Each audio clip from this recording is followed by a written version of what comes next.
प्यारे बच्चों, सुप्रभात। आज हम पढ़ेंगे पाठ 8, ये सबसे कठिन समय नहीं, जो कविता है। इसकी कवि जो जया जादवानी द्वारा रचित है। यानी इस कविता में बताया है कि हमें विपरीत परिस्थितियों में भी कभी निराश नहीं होना चाहिए, बल्कि हमेशा आशावादी बनकर आगे बढ़ना चाहिए और अपने लक्ष्य को प्राप्त करना चाहिए। कविता। यह नहीं यह सबसे कठिन समय, अभी भी दबा है चिड़िया की चोंच में तिनका और वे उड़ने की तैयारी में।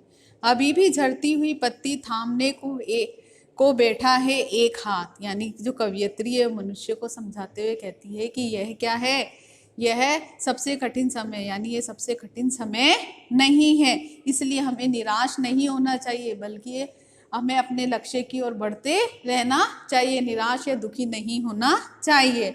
अभी भी दबा है चिड़िया की चोंच में तिनका और वे उड़ने की तैयारी में। यानी अभी भी एक चिड़िया अपना घोंसला बनाने के लिए अपनी चोंच में तिनका दबाकर उड़ने की तैयारी में, यानी उड़ रही है। यानी वह तिनकों से क्या बना रही है, अपना घोंसला बनाने के लिए तैयार है।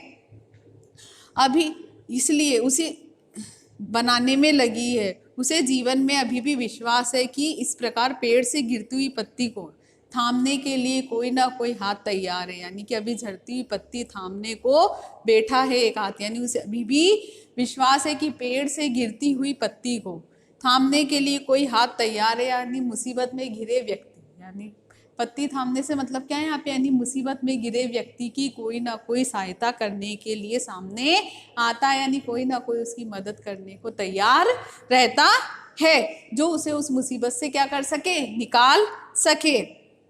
अभी भी संसार में, यानी अभी भी ऐसे लोगों की कमी नहीं है जो दूसरों की क्या करते हैं, सहायता करते हैं। इसलिए तुम निराश मत हो, बल्कि अपने लक्ष्य को प्राप्त करने के लिए निरंतर आगे बढ़ते रहो। तुम अपने लक्ष्य की ओर बढ़ो। तुम्हारे डगमगाने पर कोई ना कोई, यानी तुम्हारे घबरा जाने पर, जब तुम अपने लक्ष्य से भटक जाओगे तो कोई ना कोई तुम्हारा क्या करेगा, सहारा बनेगा, तुम्हारी मदद करेगा। और गिरते समय तुम्हें थामने के लिए, यानी तुम्हारी मदद करने के लिए कोई ना कोई हाथ क्या है, तैयार है। इसलिए तुम निराश मत हो।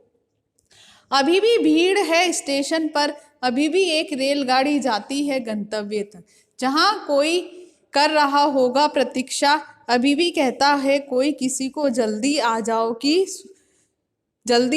अब सूरज डूबने का वक्त हो गया है। यानी कि इस पंक्तियों के माध्यम से जो है कवियत्री जो है वो लोगों को क्या कह रही है, आगे बढ़ने की क्या दे रही है, सलाह दे रही है। कवियत्री कहती है कि यानी मनुष्य को क्या बने रहना चाहिए, आशावादी बने रहना चाहिए। अभी भी रेलवे स्टेशन पर क्या है, बहुत भीड़ है, यानी लोग आने जाने वाले बहुत हैं। अभी भी रेलगाड़ी, यानी रेलगाड़ी उन्हें निरंतर मार्ग पर, अपने निश्चित मार्ग पर चलती उन्हें अपने गंतव्य, जहां उन्हें जाना है वहां पहुंचाती है।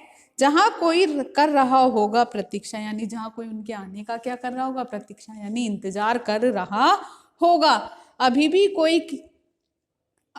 भी कहता है कोई किसी को, जल्दी आ जाओ कि सूरज डूबने का वक्त आ गया। यानी भी कोई व्यक्ति जो है अपने प्रियजन से कहता है कि घर जल्दी आ जाओ, सूरज डूबने का क्या हो गया है, समय हो गया है, शाम हो गई है। तो इन सब बातों से ये पता चलता है कि लोग अभी भी एक दूसरे से सुख दुख का, यानी लोग अभी भी एक दूसरे के सुख दुखों का क्या रखते हैं, ध्यान रखते हैं। इसलिए कवित्री कहती है कि यह सबसे कठिन समय, यानी यह अभी कठिन समय नहीं है, इसलिए हमें क्या नहीं होना चाहिए, निराश नहीं होना चाहिए, बल्कि अपने लक्ष्य को पाने की ओर क्या होना चाहिए, आगे बढ़ना चाहिए।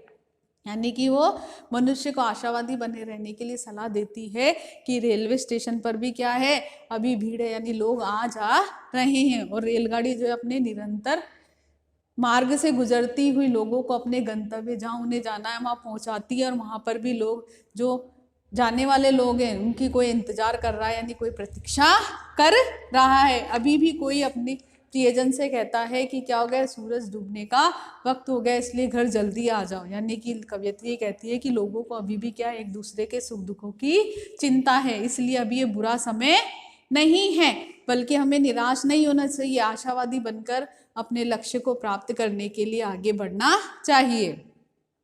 अभी कहा जाता है उस कथा का आखिरी हिस्सा जो बूढ़ी नानी सुना रही सदियों से दुनिया के तमाम बच्चों को। अभी आती है एक बस अंतरिक्ष के पार की दुनिया से लाएगी बच्चे हुए लोगों की खबर।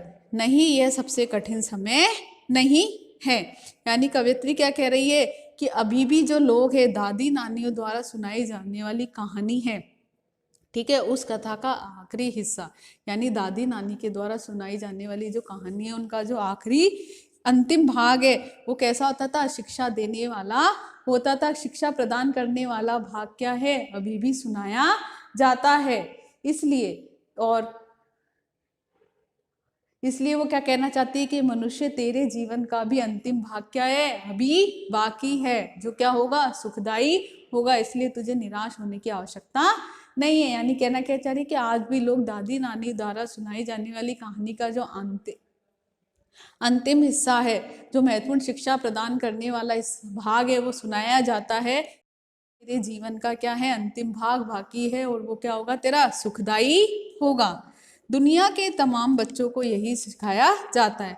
अभी भी आती एक बस अंतरिक्ष के पार की दुनिया से। अंतरिक्ष के पार की जानकारी लेने के लिए जो लोग गए हुए हैं, उनमें से जो लोग बचे हुए हैं, जो कुछ लोगों की क्या हो गई? मृत्यु हो गई वहाँ पे, और कुछ लोग बचे हुए हैं।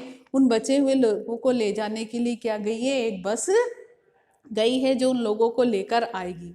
और वो लोग क्या देंगे? हमें अंतरिक्ष पार की महत्वपूर्ण क्या देंगे? जानकारियां देंगे। इस प्रकार है ना। तो वो क्या कहना चाहती कवियत्री? इस प्रकार की संसार में क्या है? घटनाएं तो घटित होती रही है और होती ही रहेंगी, लेकिन हमको कभी भी क्या नहीं होना चाहिए? निराश नहीं होना चाहिए। सदैव आशावादी बने रहना चाहिए और अपने लक्ष्य को निरंतर पाने के लिए उसे आगे बढ़ना चाहिए। दुखी या निराश होकर, हताश होकर बैठ जाना नहीं चाहिए। हमें निरंतर अपने लक्ष्य को प्राप्त करने के लिए मेहनत करनी चाहिए। ये था पाठ 8।